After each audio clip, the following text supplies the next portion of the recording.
Pues con el primer libro la gente a veces creo que yo no comunicaba bien el mensaje y que se acababan llevando la sensación de que todo es sesgo y todo es error de juicio y todo es decidir mal y todo es creer en mierda. Y no, la personalidad se puede cambiar bastante, probablemente no al 100%. Cogí unas frases tuyas y se las puse a la inteligencia artificial para que me generase otras frases que pudieran parecer que las has dicho tú. Y ahora quiero que tú consigas adivinar si lo has dicho tú o lo ha dicho la IA. Al conocimiento de un cuñado psicólogo, la creencia popular es que los signos de ansiedad son también signos de mentir, y no es verdad. Hombre, eso lo puedo haber dicho. El perjuicio que yo le veo a la etiqueta es quedarse en la etiqueta, en la medida en que las etiquetas no tienen capacidad explicativa. Y estoy leyendo también estos 2 manuales de tratamiento de la rumia. Muy buenas, bienvenidos a Psiconductuales. Hoy tenemos la gran oportunidad de entrevistar a Ramón Nogueras. Muy buenas, Ramón, ¿cómo estás? Muy buenas, Alejandro, encantado de volver a saludarte. Es que esto ya lo hemos grabado 2 veces. Bueno, bienvenido, Ramón. Lo primero, agradecerte esta oportunidad. Quiero hacer una charlita amena aquí entre nosotros y hablar una parte más técnica, otra más así divertida, como la última entrevista que te hice hacer como una asociación libre, no sé si te acuerdas, que te daba un nombre y tú me decías lo que te recordase. Sí, señor. Pues algo así, pero también más divertido. Así que nada, voy a empezar a hacerte preguntas, tú respondes, si no quieres responder alguna, pues me dices cállate pesado y pasamos Vale. En primer lugar, para contextualizarte un poco, si acaso hay alguien que no te conoce, pues quién eres, un poquito para que te conozcamos todos. Pues soy psicólogo, nací y me crié, estudié en Granada. Me he dedicado desde el año 2001 que terminé la carrera, pues al trabajo en consulta privada, haciendo terapia, y me he dedicado también mucho a la consultoría y me dedico todavía de vez en cuando a la consultoría en recursos humanos. Ahora, desde un prisma del análisis funcional y de la modificación de conducta en organizaciones, a la formación, y desde hace ya pues más de 12 años, porque empecé con esto antes de que naciera mi hija, pues la mayor, a la divulgación acerca de psicología, pues haciendo charlas, escribiendo libros, participando en programas de radio y televisión y bueno, pues un poco donde surja la ocasión. Y ahora también tengo una newsletter de divulgación donde más o menos una vez a la semana, con periodicidad un poco variable, voy escribiendo acerca de temas de psicología, etcétera. Perfecto, sigue siendo conductista, ¿no? Sí, cada día más, cada día más. De momento, hombre, no puede uno cerrarse del todo a que un día aparezca otro modelo u otra filosofía y cambie de opinión, pero por el momento de ahora, de momento sí, sigo siendo analista de conducta. Muy bien. Quería también preguntarte, que siempre se lo hago, bueno, estoy empezando ahora con las entrevistas en YouTube y demás, y tuve el placer de entrevistar a Santiago Benjumea y ahora a Marco Tandrés, el codirector de Engrama, y ahora pues me tocó contigo, entonces también quiero hacerte la pregunta. Del 1 al 10, ¿cuánto dirías que estás de bien ahora mismo, de feliz? Del 1 al 10, yo diría que ahora mismo estoy con entre un 7 y un 8. Entre un 7 y un 8 porque ahora mismo pues tengo mucho trabajo y ya al final del curso siempre es un poco una fatiga y un follón, pero por otro lado estoy planificando ya las vacaciones y tal, así que por ese lado más contento. Entonces, vamos a ponerle un 8, vamos a ponerle un 8. Yo diría que ahora mismo un 8. Perfecto, por ahora la nota más alta es de Santiago Benjumea, que nos dijo un humilde 9, así que tenemos... Está jubilado, hijo puta, así como yo feliz, contento, cuidado con la polla. De hecho, ese es el argumento que nos dio, o sea, la explicación es que estaba jubilado. Claro, ya está. Ya te digo yo que cuando esté jubilado un 11. Vale, también quería preguntarte, bueno, yo me he leído rigurosamente tus 3 libros y evidentemente estoy esperando el cuarto, así que yo espero que la respuesta sea que va a venir uno. Va a venir, pero no va a venir uno. Van a venir, no sé si 1,5 o 2, te cuento ahora mismo, y creo que eres la primera persona, el primer programa donde digo esto. Vamos, visita. Sí, como este año es el 5º aniversario del primer libro, de Porque creemos en mierda, estamos trabajando en la editorial Kailas y yo en una edición ampliada en la que vamos a añadir algunos capítulos adicionales, más material. Vamos a intentar abordar, pues, bueno, todo lo que ha pasado desde que salió el libro, porque el libro salió literalmente 3 días antes de comenzar el confinamiento, pero claro, desde entonces, la pandemia, el asalto al Capitolio, todo lo que es el Twitter de Elon Musk, todo el tema de, bueno, pues los bulos, que ya empezaban a ser una cosa que interesaba, ya se han disparado completamente, la guerra de Ucrania y todas las informaciones. En fin, vamos a hablar de eso. Y también vamos a contrapesar un poco el libro, porque yo, una cosa con la que nunca terminé de estar contento del todo es con que yo creo que la gente leía el libro y se llevaba una impresión que no es la que yo quería comunicar, probablemente porque lo comuniqué mal, que era la idea de que todo está mal, todos sesgos, todo errores, no podemos fiarnos, somos todo el rato gilipollas, estamos todo el rato equivocados, y no es cierto. Y yo quería también contrapesar, pues incorporando el trabajo de autores, pues como Hugo Mercier y otros, que hablan de cuándo pensamos bien y cuándo la propaganda no funciona y cuándo la influencia no funciona, que es muy interesante también. También a raíz de la pandemia hay trabajo de gente como pues, la iniciativa Jitsu Bugs o Sander van der Linden que están estudiando cómo se difunde, cómo dialogar, cómo convencer. O sea, hay un montón de cosas nuevas que yo creo que merecen pues un material adicional.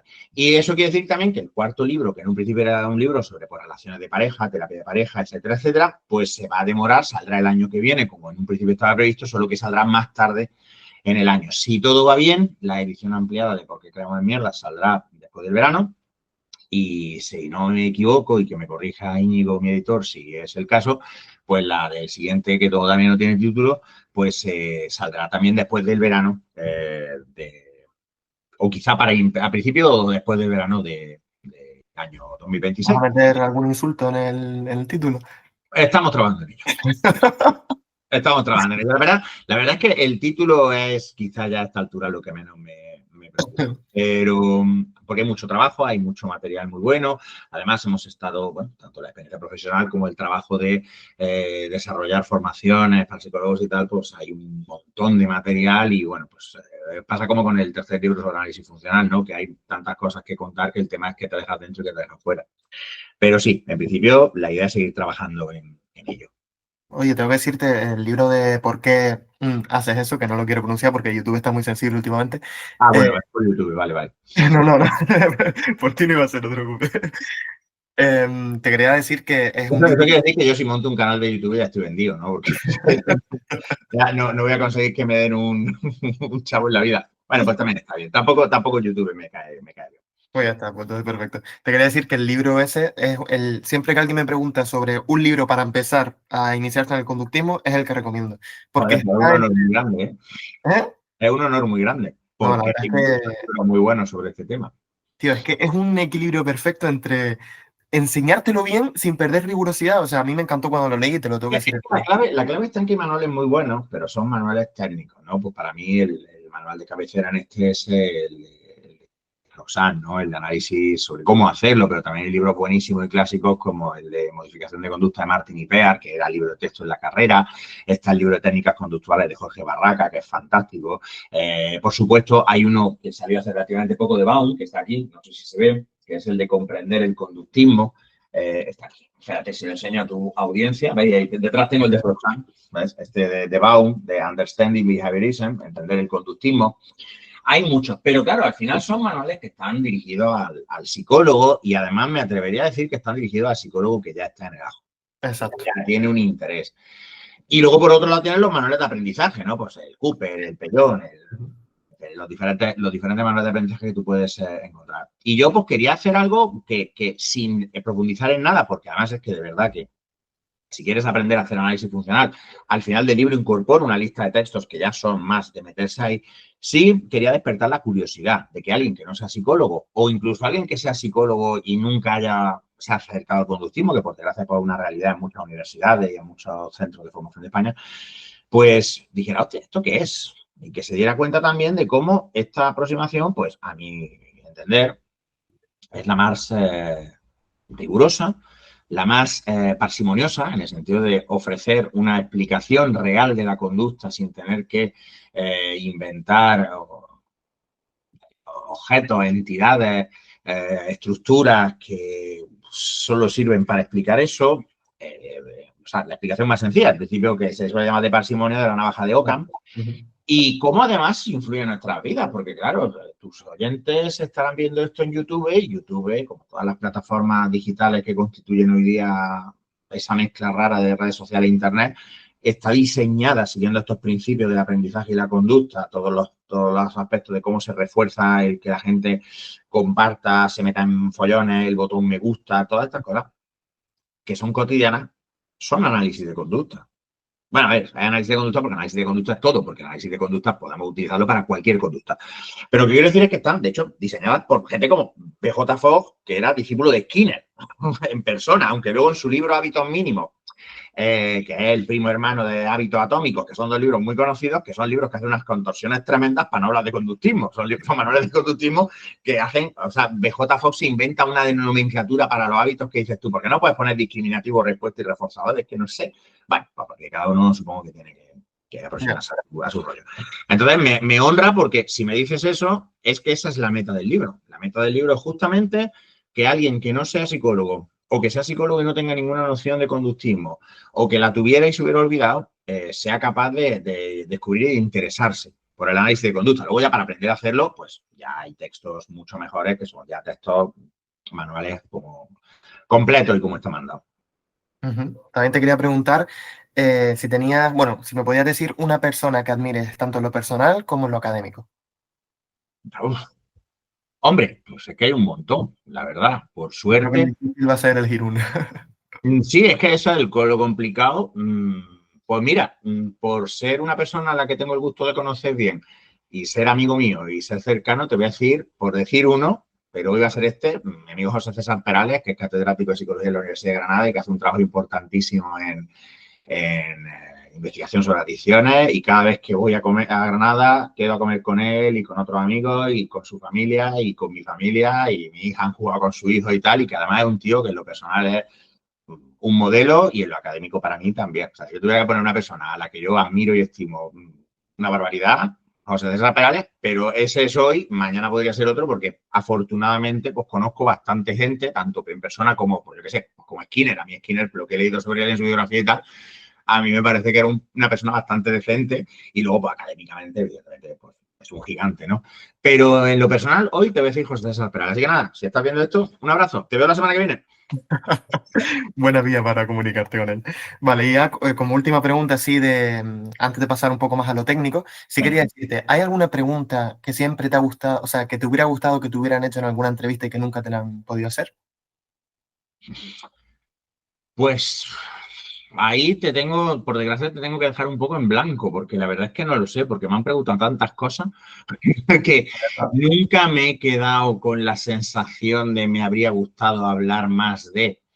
Quizá, si tuviera que elegir una, sería esa, ¿no? Que es lo que menos satisfecho te tiene de tu trabajo de divulgador, pero claro, ya te la he contestado, porque era un poco eso, el ver que, por ejemplo, pues con el primer libro, la gente a veces creo que yo no comunicaba bien el mensaje y que se acababan llevando la sensación de que todo es sesgo y todo es error de juicio y todo es decidir mal y todo es creer en mierda, y no. O sea, el libro es quizás debería haberse llamado ¿Por qué a veces creemos en mierda? No, porque es a veces, otras muchas veces, y esto hablaremos en la edición ampliada, pues creemos muy bien y pensamos muy bien y nos damos cuenta de que nos la están intentando colar y nos damos cuenta de que esto es propaganda. A veces falla y a veces no falla, y cuando falla, la explicación que yo doy en el libro sigue siendo válida, pero quizás sería esa la pregunta. Vale, y ahora sí vamos a empezar ya la parte un poco, tampoco tanto, pero un poquillo más técnica. Dale. Son sobre todo dudas personales, o sea, yo llevo con estas preguntas a las espaldas y me quiero quitar la sensación de incertidumbre ahora mismo.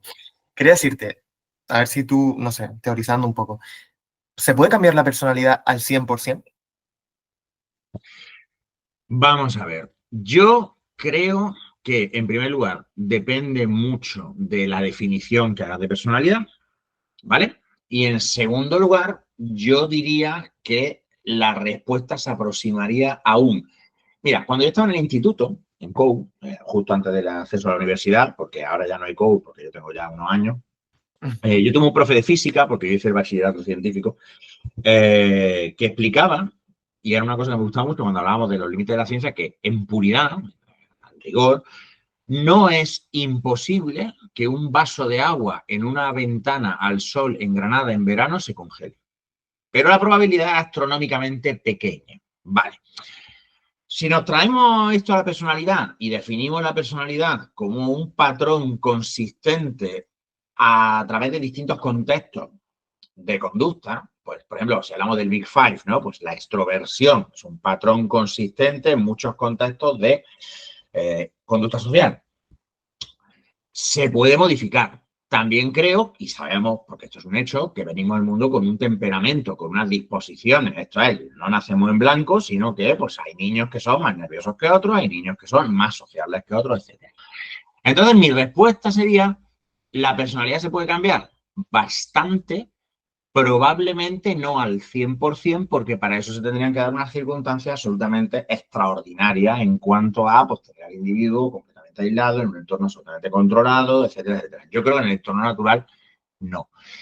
Luego ya podríamos hablar de que efectivamente también es la personalidad, sin entrar en rollos que, porque luego va a coger y dice Ramón que la personalidad no existe. Yo no estoy diciendo eso, yo estoy diciendo que la personalidad es una etiqueta y que eso es una etiqueta que significa lo que, bueno, pues lo que acordemos que significa. No es una cosa física en el mundo como el bazo, sino que, como el bazo está aquí, bueno, ¿dónde está el bazo?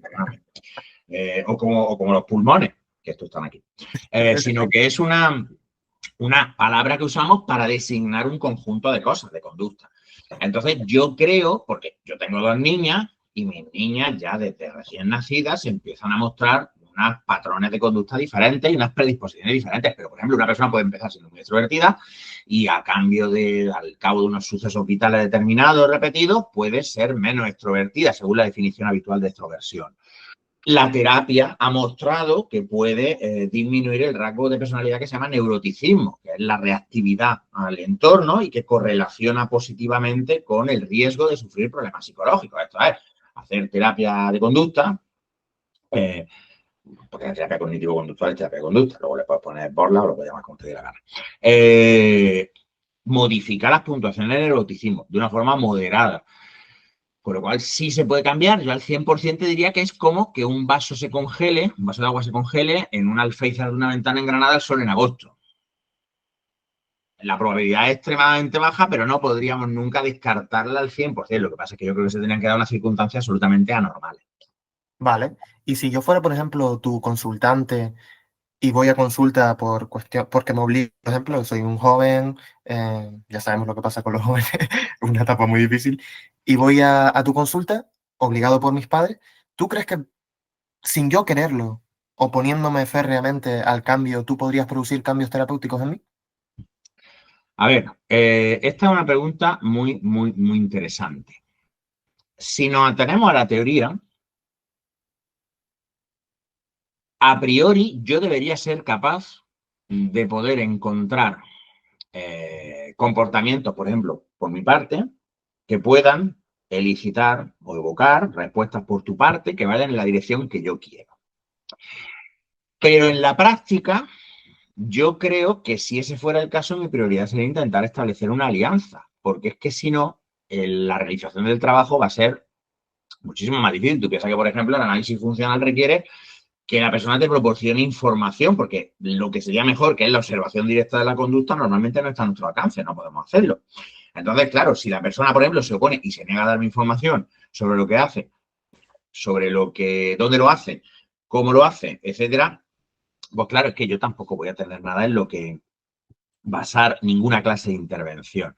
Entonces, teóricamente, podría ser que un terapeuta consiguiera realizar cambios en la conducta de esa persona, pero probablemente es que los primeros cambios que tendría que realizar la conducta de esa persona serían vencer esa resistencia y tratar de establecer un vínculo. Y una vez que haya establecido un vínculo, pues entonces ya se puede empezar a intentar modificar la conducta de la persona en la dirección que vaya con su objetivo, por ser técnico. Pero claro, esto es un poco como lo de antes, ¿no? A lo mejor es posible y puede ser que haya gente tan buena que incluso aunque tú no quieras te persuadan y te convenzan, pero es que claro, yo te argumentaría que entonces a lo mejor esa gente tan buena lo que está haciendo es crear un vínculo. Por lo menos lo que está haciendo es crear una alianza terapéutica, solo que no lo que solemos entender como una alianza terapéutica al uso de esta calidez, ¿no? Esta aceptación incondicional que decía Rogers, estas cosas, sino que sería una alianza diferente. Pero yo creo que funcionalmente hablando, lo que estaría haciendo es crear un vínculo. Perfecto. Te agradezco la respuesta, ya me resuelve bastante la duda. También tenía, antes de pasar con una sección que creo que está muy interesante, creo que te va a gustar, veremos. A Otra verlo. pregunta. Mira, el otro día subí una publicación hablando de, bueno, como siempre, ¿no? Ya llega un punto también en el que cuando empiezas a subir publicaciones en redes sociales, te acabas repitiendo más que un ajo. Ya he hablado de esto como 90 veces, pero da igual. Lo volví a subir porque no tenía contenido. Sí, o sea, debatiendo que si nosotros hubiéramos nacido en el mismo contexto que una persona que mata, por ejemplo, nosotros también, con una alta probabilidad, hubiésemos matado. Pero me llegaron comentarios que me hicieron reflexionar sobre esta afirmación que yo hice. Porque claro, ¿qué implica nacer en el contexto, en el mismo contexto que otra persona? La pregunta que te voy a hacer es, sea, yo lo que me refería es, si, a ver, es que es complicado. Si yo, evidentemente, hubiese sido esa persona, con sus mismas características biológicas, genéticas y todo, y hubiera nacido en el mismo contexto, para mí al 100% es evidente, porque se enfrentaría a las mismas contingencias. No serías esa persona. Exactamente, pero eso es una obviedad. Pero claro, yo lo que me refería era si yo con mis características biológicas y genéticas hubiese... Alejandro, tal y como es Alejandro, Exacto, hubiera pero nacido justo desde que nazco, imagínate, nazco a través de su madre, digamos, y empiezo ya directamente en su contexto. Claro, la interacción de ese contexto con mis variables genéticas probablemente diera lugar a otros comportamientos. Esta es una de estas cosas súper divertidas cuando la gente dice el conductismo niega la biología y de verdad que es que me gustaría que la gente antes de criticar el conductismo, que tiene cosas criticables y cosas discutibles, y precisamente ahí me remito de nuevo a mi buen amigo José César Perales, que hace crítica acertadísima al conductismo, porque es una persona además que sabe de aprendizaje y sabe de análisis funcional y sabe de lo que habla, pero claro, es que él se ha leído el libro, por así decirlo. O sea, entonces, a mí esto del conductismo y no de la biología, pues este ejemplo que tú pones, evidentemente es que hay una cosa que tenemos que tener presente. Si dos organismos son diferentes ante un mismo evento, no podemos asumir que el aprendizaje será diferente. Por ejemplo, pues habrá organismos que sean tendentes a tener más reactividad, por ejemplo, ante el estrés. Esto es porque su respuesta fisiológica sea más acusada. Y eso puede suponer una diferencia en que se condicionen ciertas cosas de forma apetitiva o aversiva. Con lo cual, una persona puede realizar un acto violento y encontrar que la adrenalina y la excitación que produce eso, la activación física, es apetitiva, y una persona puede sufrir ese mismo, además exactamente ese mismo nivel de activación y condicionarlo como aversivo. Decir que si tú naces en el mismo contexto y pasas por las mismas experiencias que, pongamos el ejemplo, un niño soldado, aumenta mucho la probabilidad de que hagan las mismas conductas que ese niño soldado, es una afirmación razonable. Afirmar que si yo hubiera vivido lo que este tío haría exactamente lo mismo, ya me parece que no. ¿Por qué? Porque tú no vives las cosas igual que las vive el tío, porque es lo que tú dices, algo que tú seas un clon exacto y por tanto, o tu organismo interactúe con los estímulos de la misma manera, no se puede garantizar. Ahora, yo sí creo que, por ejemplo, pues hombre, la gente que ha pasado por ciertas experiencias comunes, es más probable que realicen ciertas respuestas de forma similar que gente que no ha pasado. Eso es una afirmación que yo creo que es razonable. Entonces, yo lo matizaría. El tema de decir, bueno, 100% no, pero no es descabellado decir que aumentaría la probabilidad pues muy significativamente. Claro, pero mis variables genéticas y biológicas y todo eso, ¿se podría entender dentro de la definición de contexto? Es que, a ver, contexto es una cosa y organismo es también contexto, pero no, porque hay muchas cosas en las que hacemos distinciones para facilitarlo en el análisis, no porque en sí sean. Por ejemplo, cuando hablamos de que un organismo interactúa con los estímulos de su contexto, a efectos del análisis, o sea, a efectos funcionales, ¿qué función tiene ese estímulo físico? Nos da igual que sea un estímulo producido por el organismo, pues por ejemplo una sensación de hambre o una sensación de dolor, o que sea la luz de un semáforo o un sonido. ¿Por qué? Porque si cumple función de estímulo, esto es un estímulo que digita una respuesta condicionada o es un estímulo que discrimina una respuesta operante, a mí me da igual que eso sea dentro o fuera de la piel, por usar, no sé si es Skinner el que usa esta terminología, pero bueno, dentro o fuera de la piel. Ahora bien, lo que concierne al organismo, dado que es normalmente menos variable, o si es variable, por ejemplo, pues la adolescencia, ¿no? Pues es estable durante un tiempo antes de volver a variar, o relativamente estable, lo llamamos más bien una variable disposicional. Esto es, decimos, vale, esto es una variable estable en el tiempo que modifica la probabilidad de realizar una conducta o modifica el valor de un reforzador o modifica la capacidad de un estímulo de discriminar ciertas conductas, etc. Ok. Entonces es que el organismo interactúa con su contexto. Entonces el organismo lo separo del contexto porque es el que realiza la interacción. Pero los estímulos pueden producirse fuera del organismo, por así decirlo, o dentro del organismo, y de cara al análisis funcional son estímulos, tienen función de estímulo, no son diferentes. Lo que te decía antes, si yo experimento una sensación en mi cuerpo que yo llamo sed y voy a buscar agua, es un estímulo. Y si lo que ocurre es que hay un sonido que, por ejemplo, lo que le pasaba, que esto lo he visto en algunas películas americanas, ¿no? Que los soldados en Irak, para evitar que se deshidrataran, cada X tiempo había un toque de timbre y se ponían en fila, bebían no sé cuánta agua, se echaban lo que quedaba por encima para asegurarse de que se la habían bebido, porque era el toque de hidratarse. La conducta de beber está controlada por estímulos. Que el estímulo lo produzca el propio organismo o que el estímulo lo produzca un altavoz, nos da igual. Cuando este estímulo se produce, hay una respuesta operante y un reforzador que es la reducción de la sensación de sed.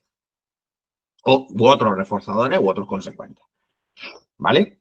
Pero claro, la separación entre organismo y contexto es útil en la medida en que es el organismo el que actúa sobre su contexto. Pero los estímulos, da igual si los produce el contexto o los produce el organismo. Ese efecto no sé si me estoy explicando muy bien. Sí, te entiendo, pero claro, yo era para decir que si yo afirmo, o sea, si yo hubiera nacido en el mismo contexto que un asesino, yo también lo sería, tenemos por contexto también características biológicas y genéticas, técnicamente la afirmación sería cierta. Hostia, es que esa es una pregunta. No, me está gustando mucho. Es una pregunta jodida. A ver, yo quizás seguiría manteniendo la separación, porque yo lo que te diría es, vamos a suponer que te cría en el mismo contexto que el asesino, lo cual requiere además que tú tengas exactamente, por ejemplo, las mismas interacciones, los mismos accidentes, lo mismo todo igual, que esto evidentemente es un puro experimento mental, porque esto no puede ocurrir, ¿no? Pero bueno, vamos a suponer que sea así. Las diferencias en tu organismo probablemente darían lugar a aprendizajes diferentes en muchos casos. En otros no. Habría cosas en las que a lo mejor tú harías el mismo aprendizaje y en otros a lo mejor no harías el mismo aprendizaje. Entonces, claro, además, como todo esto es una cadena de causa-consecuencia, porque la conducta no deja de ser una cadena larguísima que empieza en la concepción y que termina en la muerte. ¿Eras tú el que decía que era un chorizo? Sí, el chorizo, esto no sé dónde lo leí, pero efectivamente es como un chorizo, como una salchicha, como una cosa que tú cortas y dices, bueno, pues voy a coger esta rodaja y la voy a analizar.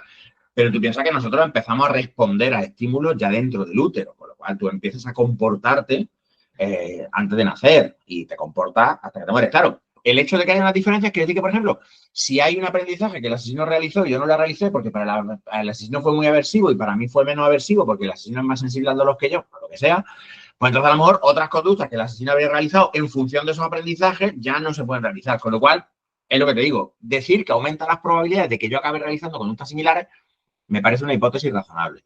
Decir 100% seríamos la misma persona, no, porque el conductismo, si tiene en cuenta el organismo, además que esto ya de EUR, ¿no? Esto ya es una cosa vieja, y entonces yo creo que un analista de conducta no haría esa suposición. Otra cosa es, por ejemplo, constatar que es más probable que los críos que se crían en ciertos barrios sean delincuentes que los críos que se crían en otros barrios, ¿vale? Pues ahí evidentemente el contexto está afectando de forma similar a personas diferentes. Pero tampoco todos los críos hacen eso, ni lo hacen de la misma manera, etcétera, etcétera, etcétera. Claro, hay muchas variables ahí por medio. Perfecto. Pues te lo agradezco también. Vale, ahora quería pasar a esta pequeña sección. Creo que a mí me hace mucha ilusión. Es una tontería en realidad, pero no sé. Yo espero que no te lo hayan hecho. Cogí unas frases tuyas de libros, conferencias, cosas que has hecho y se las puse a la inteligencia artificial para que me generase otras frases que pudieran parecer que las has dicho tú. Y ahora quiero que tú consigas adivinar si las has dicho tú o lo has dicho la IA. Yo tengo una memoria horrible, que me voy a equivocar seguro. Yo a la mitad del tiempo no sé ni lo que digo. O sea, que es que... Más o menos está fácil, pero vamos a ver qué pasa. Son 4. Pues, venga, dale. Venga. Gracias al conocimiento de un cuñado psicólogo, la creencia popular es que los signos de ansiedad son también signos de mentir, y no es verdad. Hombre, eso lo puedo haber dicho yo. Pues efectivamente es tu frase. Efectivamente lo puedo haber dicho yo. Muy bien, vamos con otra. El cerebro no es un detector de verdades, es más bien un cuñado en la cena de Navidad. Opina sin saber y con mucha seguridad. Yo te diría que... Yo creo que no la he dicho, pero desde luego se da un aire. Yo creo que no la he dicho, pero se da un aire. Pues efectivamente, no lo has dicho tú, es de la inteligencia artificial. Pero ¿qué? La Sí, podría sí, haber sí. Lo sé, lo sé. Vale, otra. Otro problema que a menudo nos hace analizar más la realidad es lo permeables que somos a la gente que tenemos alrededor. De nuevo, creo que no la he dicho, pero la podría haber dicho. Pues esta sí la dijiste tú. Pero es que no estoy nada seguro, sé que ya te lo dije. Sé que no. No pasa nada. A veces de hecho, la gente llega y me dice, guau, cuando dijiste esto en esta conferencia, y ya ni me acuerdo de haberlo dicho, porque yo qué sé. Supongo, ¿no? Y ya está. Sí, Vale, y sí. la última. Yo pongo cara y digo, guay, ok, fantástico. Vale. A ver, déjame cogerte una... Uy, esto en Latinoamérica se malinterpreta. Voy a coger una frase que creo que es mejor. Vale. Hay quien cree que sentirlo mucho es una disculpa válida. No, alma de cántaro. Eso es emocionalidad, no responsabilidad. No, eso no es mío. 100%. Eso, 90%. No, no, está hecho por IA. Muy bien. Vale, vale, vale, vale. Vale, Esto, perfecto. Oye, un sí, sí. 75% de acierto, está bien. Pues sí, más de lo que yo esperaba. Pues ya está. Vale, luego he puesto una, no sé si lo habrás visto cuando te etiqueté la historia, una cajita de preguntas para que la gente me pusiera alguna cosita que quisiera preguntarte, ¿vale? ¿Vale? Entonces voy a hacer, necesito que me des respuestas cortas, como, ¿sabes? Súper sencillas, para Por poder pasar. supuesto, por Perfecto. supuesto. ¿Qué opinas de las terapias de tercera generación? Esto lo dice Marta. Yo opino que las terapias de tercera generación han hecho contribuciones muy significativas, eso para empezar. Creo que, por ejemplo, y ahí comparto opinión con Ricardo Pascual, han puesto un foco en la conducta de evitación y en el sufrimiento y cómo lo afrontamos y cómo escapamos de él, que es muy interesante. Creo que además han solucionado un problema que ha tenido el conductismo, que es un problema de relaciones públicas, marketing, que es que son una cara mucho más amable. Yo creo que mucha gente que tiene condicionamientos muy negativos contra el conductismo se ha aproximado por estas cosas, pero creo que sin perjuicio de su validez, porque yo creo que son terapias válidas para trabajar y yo incorporo herramientas y conceptos de estas terapias y estoy formado en estas terapias y tal, creo que tienen dos riesgos. El primero, cómo se presentan, porque creo que mucha gente lo que está haciendo es paquetizarlo como algo al margen del análisis funcional. Y es cierto que Stephen Hayes y Russ Harris y todo el que es alguien, y Bárbara Gil Luciano y su madre Carmen Luciano, y todo el que es alguien o trabaja un poco, ya te lo dice, si no hace análisis funcional, esto no es una terapia contextual y está. Pero corren ese riesgo, ¿no? De que haya mucho marketing. Y en segundo lugar, yo creo que a veces hay aspectos que merecerían más hay ideas, sobre todo en los temas relacionados con la atención plena, el mindfulness y demás, que merecerían una definición más rigurosa y más... porque además tenemos que tener en cuenta una cosa. Si nos miramos la eficacia, que yo no estoy de acuerdo que haya que mirar solo la eficacia, y de hecho escribí hace poco un artículo bastante tocho sobre por qué no todas las terapias valen igual y todo esto, si miramos eso, ninguna terapia es significativamente más eficaz que las demás terapias basadas en evidencia. Es decir, o sea, que son formas válidas de trabajar, pero no parece que estén dando un gigantesco salto adelante comparado con según los estudios que yo miré en su día cuando hice el máster allá por 2021 o quizá 2022. O sea, que igual esto ha cambiado, no sé. Entonces, mi opinión es mayormente positiva. ¿Vale? Creo que sí existe un riesgo de que, bueno, pues de que se comercialice, barra diluya, barra se olviden las raíces, porque no dejas una vuelta al conductismo radical y análisis funcional. Ese riesgo yo lo tengo muy presente. Y hay que reconocer también, pero esto ya es una preferencia personal mía, que hay muchos terapeutas de esta onda que me parecen unos cansinos porque son muy hippie y tal, pero eso es una cosa estética mía que no tiene absolutamente nada que ver ni con su buen hacer ni con nada, ¿vale? Yo es como si digo que no me gustan los pimientos, ya está, no estoy diciendo nada más. Que luego la gente lo saca de contexto y te odian. ¿Has conseguido ya que te gusten los plátanos o no te apetece todavía? No, pero es que no he hecho el ensayo, ¿por qué? Pues con la de fruta buena que hay, yo qué sé, ya está, no. No, si la salud de mi hija dependiera de comer plátanos, pues estaría comiendo plátanos, pero no. No, además, que es que llega un momento en el que, como te digo, no supone una limitación en la vida, entonces yo pienso, vale, la necesidad de pasar por una serie de experiencias aversivas para habituarme es superior al beneficio que yo derivaría de comer plátanos, porque en realidad yo como otras muchas frutas y a mí no me hace ninguna falta. Pero vamos, que es una cuestión pragmática. O sea, yo sé que lo podría hacer, pero no lo hago porque me da igual. Muy bien.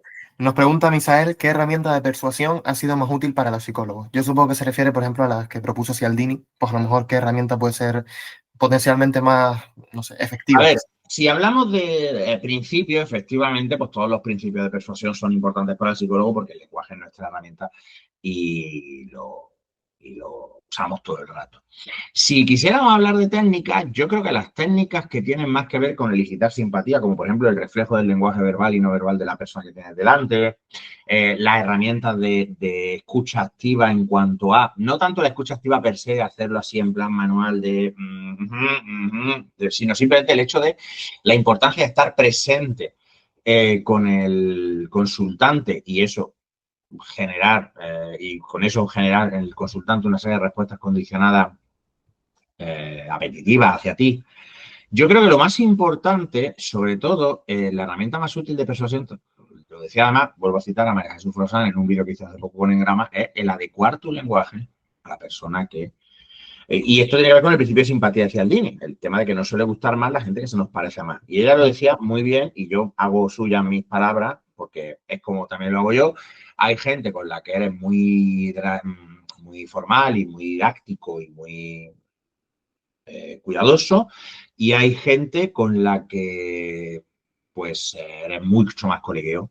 ¿Por qué? Pues porque eso es lo que el consultante necesita. Yo creo que la habilidad buena en cuanto a persuasión es primero el establecimiento del vínculo. Y ahí una de las más importantes sería eso, el reflejo de lo que hace y de lo que habla el consultante y el establecimiento de un código que esté al nivel, no en un sentido despectivo, sino en cuanto a características de lo que hace el consultante.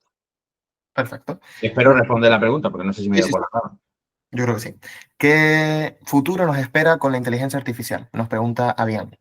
Pues, Arián, lo siento, pero es que no tengo ni putísima idea. O sea, y además es que no me atrevo a hacer la más mínima predicción. A ver, si nos basamos en que el mejor predictor de la conducta futura es la conducta pasada, y salvo que haya cambios en el contexto, por ejemplo, en las contingencias, y si miramos supuestos apocalipsis laborales que iban a acabar con el trabajo tal y como lo conocemos, pues lo más probable sería que la inteligencia artificial se quedara aquí.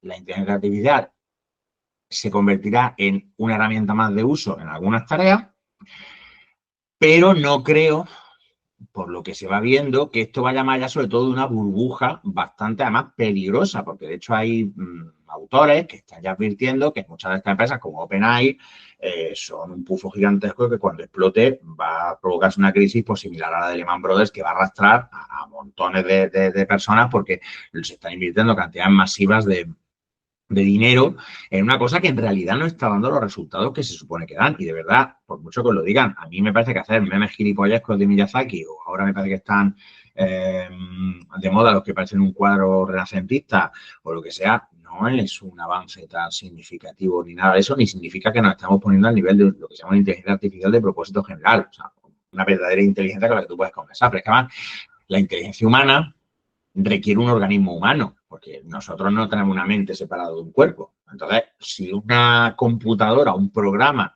es inteligente, será pues una inteligencia artificial que no tiene por qué parecerse. Yo creo también que habrá un obstáculo muy grande, que es simplemente los costes ambientales y los costes económicos que probablemente pondrán un freno a esto. Entonces, por resumir, yo creo que vamos a seguir teniendo inteligencia artificial bastante tiempo. Creo que su papel va a ser mucho menor que el que sus apóstoles venden y creo también que hay un riesgo significativo de que cuando la burbuja pum, las consecuencias sean económicamente y por tanto socialmente hablando bastante gordas. Pero, por favor, yo no tengo ni puta idea de nada, nada de lo que yo diga tiene ningún valor predictivo y si acierto es casualidad. Vale. Los de Engrama nos preguntan cómo es un día en tu vida. Vale. Hostia, mira, preguntas que nunca te han hecho y puede estar gracioso. Un beso a los chicos de Engrama. Que los hagan los de Engrama y no yo que soy el entrevistador, ¿eh?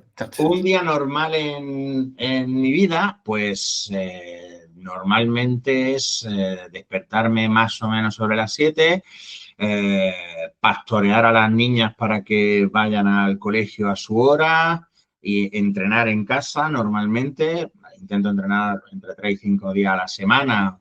Tengo unas cuantas pesas por casa y hacer algo de ejercicio. Y normalmente, pues ya salir de casa para la consulta, si es un día en el que trabaje en la consulta, o si es en casa, pues quedarme en esta habitación, en este despacho, hasta, pues bien haciendo consulta online, o bien pues escribiendo, o preparando casos, o haciendo toda la puta montaña de papeleo administrativo que tiene ser autónomo, etcétera. Normalmente, cuando termino de trabajar, pues normalmente intentamos siempre cenar todos juntos y pues ver alguna peli o alguna serie y algunos días lo consigo, otros no, leerle un rato a las crías antes de dormir y normalmente pues después de cenar leer un rato y me suelo acostar temprano porque me levanto temprano y cada vez me da Cada vez necesito más sueño. Y luego lo que pasa es que, claro, un día normal depende porque hay muchas semanas que tengo por viajes o lo que sea. La semana que viene, por ejemplo, pues el martes salgo para Almería y no vuelvo hasta el lunes siguiente. Y estoy en Almería y luego estoy en Granada para el de Granando Ciencia, que por cierto es un pedazo de evento y es la entrada gratuita, no es libre, hay que reservar, pero gratuita en el Parque de la Ciencia de Granada. Es un pedazo de evento y, claro, pues esa semana va a estar completamente trastocada. Pero un día entre semana normal es más o menos ese. Y los fines de semana puede ser cualquier cosa. Puede ser cualquier cosa. Ahí no me atrevería a describir un día típico. Vale, también los de Engrama te preguntan qué opinas de Engrama. Así, rapidito. De fuck. ¿No Es tú, tío? una pregunta muy rara. Seguro que son los de Engrama. Sí, sí. Engrama pone qué opinas de Engrama. Pues la gente de Engrama son una gente que son colegas, son gente con la que yo he colaborado muchas veces y siempre me han tratado súper bien. Son gente a la que yo aprecio y a la que yo les deseo lo mejor. Han hecho cosas, a mi modo de ver, muy gordas como el Psicofest, por ejemplo, y un podcast que está de los que yo conozco entre los más longevos, así que esa gente pues tiene mi afecto y mi colaboración pues cuando ellos quieran. O sea que me sorprendió un poco la pregunta, no te voy a mentir. Pero sí, yo colaboro muchas veces con ellos y si quieren que sigamos colaborando, pues aquí solo tienen que decirlo. Vale, perfecto. Ya para terminar con las preguntas de Instagram, y ya te hago dos más y ya finalizamos. Serían, Juanjo nos dice, bueno, te lo voy a reformular para ir un poquito más rápido, un beneficio de las etiquetas diagnósticas y un perjuicio. El beneficio de las etiquetas fundamental es la facilidad de la comunicación. Nosotros usamos etiquetas para dar un montón de información en muy poco contenido. Entonces, claro, en ese sentido, las etiquetas pueden ser beneficiosas siempre que no nos quedemos ahí. Pero para una primera comunicación, decir, pues esta persona tiene un diagnóstico de trastorno de ansiedad generalizada, pues ya sabemos que esta es una persona que experimenta un nivel muy elevado de malestar porque rumia mucho, porque se preocupa mucho, pero que no tiene otros síntomas como puede ser pues, una reacción de ansiedad específica ante un estímulo concreto, etc. En ese sentido está bien. El perjuicio que yo le veo a la etiqueta es quedarse en la etiqueta. En la medida en que las etiquetas no tienen capacidad explicativa, que esto es una cosa que ya se ha dicho y no lo he dicho yo, lo ha dicho mucha gente mucho antes que yo, pues no dan capacidad explicativa porque son circulares. ¿Por qué haces esto? Porque eres tal etiqueta. ¿Y por qué eres tal etiqueta? Porque haces esto. No es una explicación. Y en segundo lugar, porque yo creo que a veces en la persona pues pueden dar lugar a un poco un efecto de profecía autocumplida, ¿no? Pues como soy tal, me tengo que comportar de tal manera. Serían los dos riesgos principales que yo vería, porque no son uno, yo los veo como dos. Dos caras de la misma moneda, quiero decir. Ok, gracias. Y ahora ya por último voy a terminar con unas preguntas mías, de nuevo para resolver mis dudas personales. Tú no sé si te acuerdas, pero la primera y la última entrevista que tuvimos, estuvimos hablando del priming social, que tú me desmontaste todo eso. No, yo no desmonté nada, eso lo desmontó la gente que hizo la investigación y encontró que no replicaba. Mi creencia. O sea, yo te pregunté sobre eso y tú me dijiste que eso no tenía evidencia y tal, cosa que yo en aquel momento, pobre de mí, desconocía. Pero yo te quiero poner, bueno, no sé si has visto el curso que tiene María Sufrochan con Engrama, de análisis Sí, funcional. vamos, he visto algunos cortes del vídeo y tengo pendiente ver la charla completa con Marco. Vale. O sea, lo que es el contenido exacto del curso, el programa y tal, no lo he visto. He visto algunos cortes del vídeo, que ya he visto que va haciendo amigos, ¿no? El tema de la psiquiatría, disciplina fallida y cosas así. Pero, bueno, estuve con ella hace unas semanas en el ITEMAS después del ITEMAS tomando una cerveza de Italia, un encanto de señora y yo la admiro mucho, o sea que fue muy bien. Pero no, el contenido exacto del programa no lo conozco. Vale, pues en uno de las 16 horas de curso, que yo estaba ahí presencial afortunadamente, pues lo tengo muy vívido. Ella dijo, hablando sobre cómo funciona el recuerdo desde el punto de vista operante, porque no puede ser clásico en el sentido de palabra, no sé si me explico. Vale, sí. Como no puede ser una RI, tampoco puede ser una RC. Vale. ¿Vale? Pues estamos hablando de que ella puso un ejemplo, ella iba con un amigo por la calle o una amiga y de repente se encuentran una persona de frente que se parece mucho a un amigo que ellos conocen. Y María Jesús Frochán es capaz de pensar, oye, ¿cómo se parece esta persona a esta otra que conozco? Mientras que la otra persona lo que dice es, de repente, oye, tenemos que quedar con esta persona porque hace mucho que no la vemos. Es decir, el mismo estímulo a las dos personas evocó respuestas operantes, el recuerdo, diferente. Pero Vale. María Chan fue capaz de verbalizar y de entender que fue porque había visto a la persona, mientras que el otro, su compañero, no pudo intentamos atender como conducta, a ese estímulo. No sé si me explico.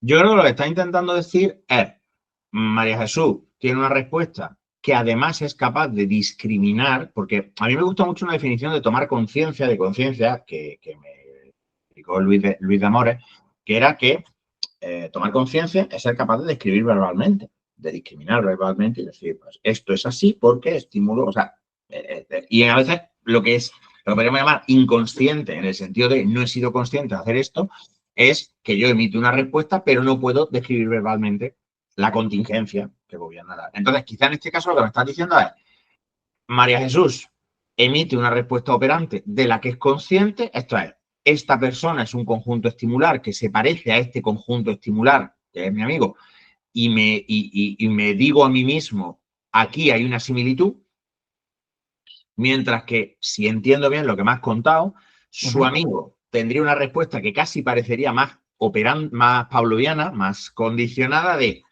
estímulo similar a mi amigo, lo asocio con mi amigo y eso evoca el recuerdo de hay que quedar con este amigo. Claro.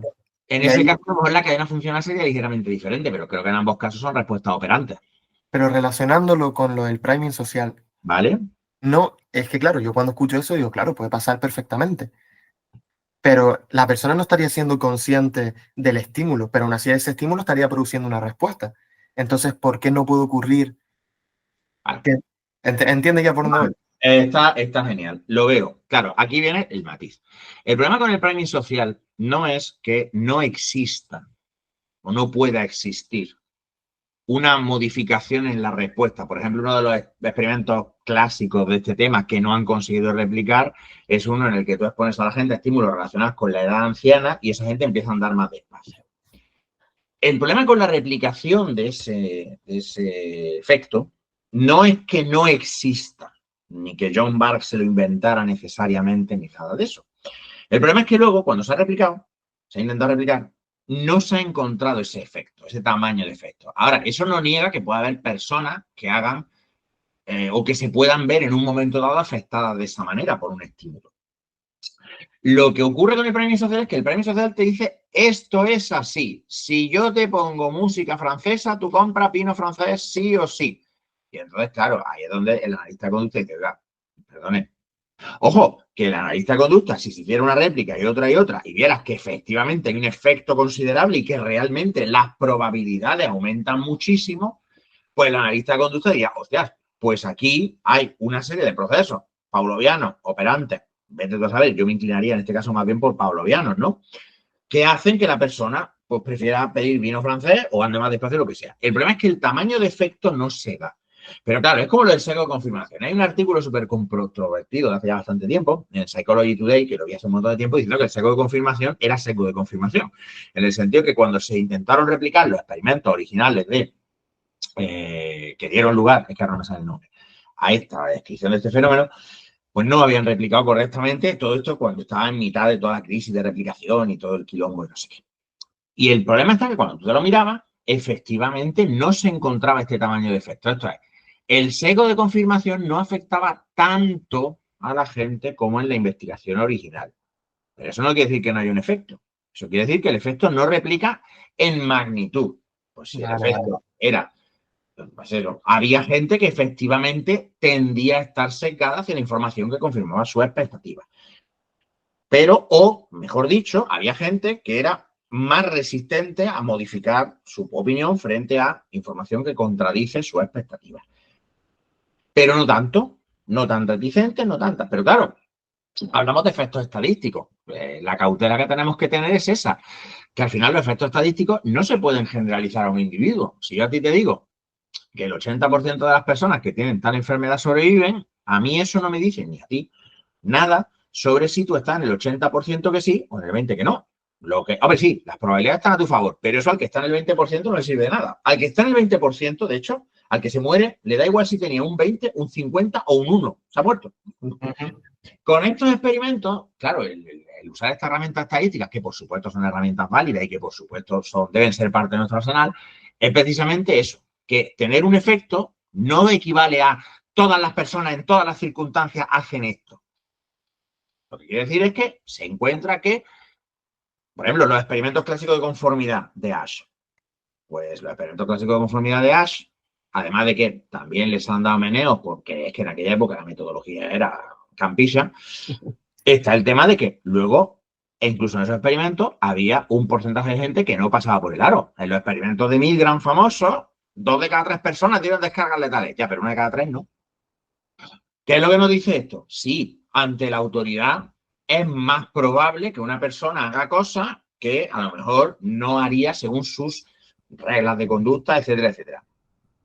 Pero eso no es todo el mundo, si te pones una bata blanca, te va a hacer caso. Claro, y yo creo que muchas veces la confusión conceptual viene en eso. Entonces, el problema con el premio social, y por lo que el mismo Danny Kahneman dijo que esto se tiene que abandonar, es porque se le había dado carta de realidad absoluta a una cosa que en realidad no tenía el efecto estadístico que se suponía que tenía que tener. Ahora, que claro, que puede ser que tú estés en un bar y estés pensando qué cerveza pedir y suene música de una banda británica y te dé por pedir cerveza británica. Pues claro que puede ser. Y ahí podría haber una respuesta posiblemente pavloviana, pues por estas asociaciones y que haga que sea más, sobre todo, más que una respuesta pavloviana, yo creo que sería más bien una operación motivacional, o sea, un tema de que cambia el valor del discriminativo, de decir, vale, Gran Bretaña, ahora la cerveza británica es más saliente y entonces es más probable que yo la coja. Más que un condicionamiento, yo quizás lo vería como una operación motivacional. Pero vaya, pero por supuesto que se puede dar. Lo que pasa es que cuando Bart te saca un tocho así, hablando del inconsciente, pues claro, la mayor parte de las cosas que él afirma como que esto es así, pues no es así. Y ese es el problema que tiene. Para algunos casos podría ser así. Claro, cojones, hay gente que bebe lejía, ¿sabes? Y dices, pues claro que puede ser así. O sea, yo ya hace mucho tiempo que yo adopté la regla de que cuando alguien me cuenta que una persona ha hecho algo tremendísimamente estúpido, yo acepto que puede ser verdad. O sea, yo ya me he intentado quitar, no del todo, pero me he intentado quitar la frase de no puede ser.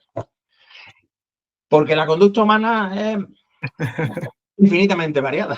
Entonces, claro, el otro día, hace tiempo, cuando salió uno que se había muerto porque se había ido a un volcán activo a hacerse un selfie y se había caído dentro, ¿cómo puede ser esto? Perfectamente normal, perfectamente normal. No normal en el sentido estadístico, la mayoría de personas no hacen este comportamiento, pero perfectamente dentro de lo posible según las leyes del comportamiento. ¿Vale? Ok, vale. ¿Tienes 10 minutitos más? Sí. Perfecto. Vale. Quiero preguntarte, ¿qué libro te estás leyendo ahora mismo? Pues, joder, varios. Múltiples. Mira, para el curso que estoy, además voy a aprovechar para hacer publicidad de otra amiga, ya digo, conozco gente, mira, estoy leyendo este libro sobre Lo he visto. las rumias desde la terapia contextual, rayarse no es la solución, de mi amiga María Zafra, es mi amiga, con lo cual, pues, si pensáis que puedo estar sesgado, pues igual tenéis razón, ¿vale? Es mi amiga, así que esto es lo que es. Y estoy leyendo también estos 2 manuales de tratamiento de la rumia, ¿vale? Que es este de Watkins, que es una maravilla, es quizá de los mejores que yo he leído sobre el tratamiento de la rumia. Y este que también es pues, la otra Biblia, ¿no? Que es el de Dugas, Robichaud y Koerner de tratamiento cognitivo-conductual de trastornos generalizados. También tengo por aquí pendiente, lo que pasa es que no me ha dado la vida, de otra amiga mía, con lo cual, pues también alerta favoritismo, de mi amiga Teresa Terol, que habla sobre, se llama Mente Umami, y es un libro sobre la conducta alimentaria y cómo comemos, y las conductas de atracón, etcétera, etcétera, etcétera. No puedo opinar sobre este todavía porque todavía no lo he leído a fondo. Tengo fe que Teresa habrá hecho un trabajo estupendo porque es una gran tipa. ¿Y qué más? Y tengo alguna cosa más por ahí. Bueno, y en cuanto a ficción, lo tengo por aquí. Mira, sí, me estoy leyendo este, que me está gustando una barbaridad, que se llama Stoner, que es un libro en el que no pasa absolutamente nada. Es la vida de un profesor que se llama William Stoner en una universidad americana a principios del siglo XX. No pasa absolutamente nada, pero es bellísimo. O sea, no tiene una gran trascendencia. Y luego, pues también manuales de rol, porque estoy preparando partidas y algún cómic que otro. Ahí ¿Perdón? en la estantería. O sea, ¿cuántos libros tienes más o menos ahí en esa estantería? Hombre, es que tú piensas que esto es el despacho. En el comedor tengo 3 como estas, con la estantería de 2 en fondo. O sea, que es bastante. No sé, no sé. Y además, claro, no estamos mirando el libro electrónico. Evidentemente, el PDF y tal, no sé. No quiero saberlo. Mejor no. No quiero saberlo. Soy mucho más feliz no sabiéndolo. No, muchísimo. Vale. Tampoco los he leído todos. También en honor a la verdad, ¿no? Pues porque como nos pasa mucho a los que nos gustan mucho los libros de leer, pues muchas veces tú compras y ya si eso ya lo leerás. También estoy pendiente de recibir, que llegará cualquier de estos días, aprovecho también para hacerle publicidad, el nuevo libro de mi colega Sara Belén Olarte, ¿vale? Hablando sobre la importancia del contexto en los problemas psicológicos y que también estoy seguro que será un pepinaco porque Sara Belén es una tía absolutamente increíble y porque es una persona muy lúcida y con una capacidad analítica muy potente. Pero ese todavía no me ha llegado. Pero ya anuncio eso, si no lo sabéis, Sara Belén Olarte ha sacado un libro y estoy convencido de que será una gran cosa. Pero me pidió el otro día la dirección y estoy esperando a que llegue. Ojalá lo pongan al lado de Marian Rojas para hacer contraste, ¿sabes? Yo qué sé, tío. Es que está muy complicada la vida, está muy dura la vida. Yo a veces la gente, supongo que por tocar los cojones, me mandan vídeos de mis libros que aparecen pues, en secciones de autoayuda, de espiritualidad. Además, me flipa lo de la autoayuda, ¿no? Porque no son autoayuda, yo no pretendo ayudar a nadie. Es decir, no son libros con instrucciones para hacer cosas. O sea, que no entiendo por qué son autoayuda. Pero bueno, ya es parte yo creo que del, eh, del desprestigio de nuestra profesión, ¿no? Que si un psicólogo escribe algo, a no ser que sea clarísimamente un manual técnico, automáticamente va a la sección de autoayuda. Si tiene una suerte muy loca y es una neurocosa, normalmente va a la de divulgación quizá, pero normalmente ya se nos ha asociado con esa mierda de género. Y de hecho hay gente que a veces por ahí en internet y sitios están acusados, es que tú que eres un vendedor de libros de autoayuda, y yo flipo, que decir, pero ¿qué autoayuda? Si yo no te digo que hagas nada. O sea, pero bueno, la vida, qué mala es. Totalmente. Pues ya para terminar, tienes 15 segundos ¿Vale? para darle un mensaje a esos alumnos de psicología que están perdidos, como yo creo que todos alguna vez los tuvimos, respecto a qué es lo mejor, qué es lo peor, qué deberíamos hacer como psicólogos. 20, 15 segunditos. Como pasa con muchas cosas en la vida, lo mejor empieza después de terminar. Entonces, no os desaniméis si la carrera os parece que es mucho o poco buena o mala, porque intenta serlo todo y al final, pues no es casi nada. Lo bueno empieza después cuando te formas de forma especializada, entras en contacto con el trabajo y yo creo que pocos trabajos hay más bonitos y más recompensantes que este. Muy bien. No, es que soy muy bien mandado. A mí me dice 20 segundos, 20 segundos. ¿Te gustaste? ¿Te gustaste? Cuando se lo pregunté a Santiago me hizo mucha risa. Yo a Santiago lo quiero con toda el alma, pero Santiago igual necesita 20 minutos para saludar. Claro.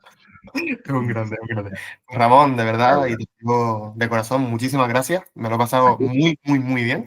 Y Yo agradecerte también. la oportunidad. Y nada, te seguiremos leyendo por la newsletter, los nuevos libros que vengan y todo lo que salga. Así que muchas, Nos vamos viendo por ahí. muchas gracias. Nos vemos. Chao. Chao.